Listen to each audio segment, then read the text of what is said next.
They told you everything was waiting for you. They told you everything was set in stone. Fire, you rebel, you more than one together. However you go, ever and ever after.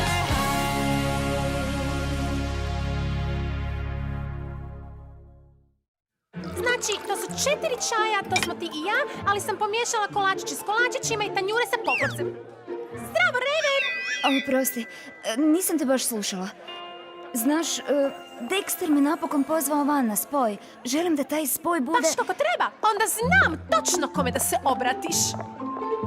Napokon sam to učinio. Pozvao sam Raven na spoj. Što sam to napravio? Problemi sa ženama, mali brate? Blondi!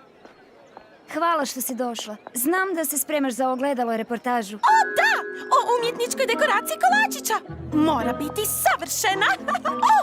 Oprostite. Bok, miriše li to kolačići?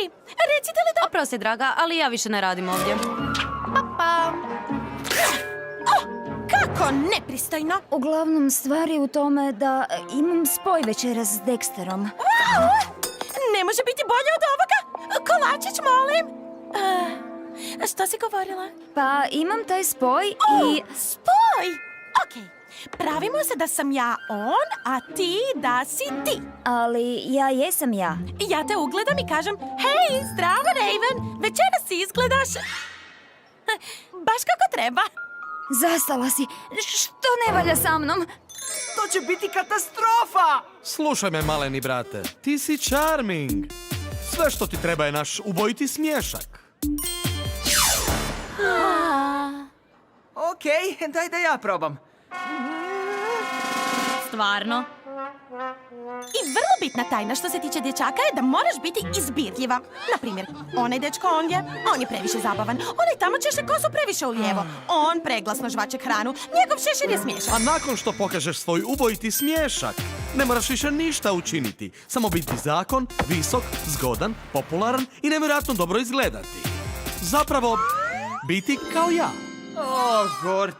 On je previše misteriozan, ovaj ljevo ruku, njemu su noge Blondi. previsoke. On je previše šutljiv. Blondi. Ona ima kolačiće. Kolačići.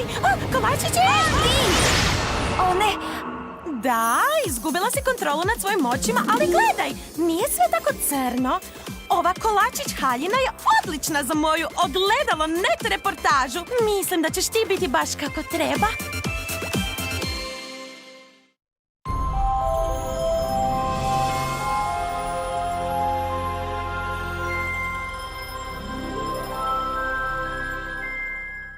They told you everything was waiting for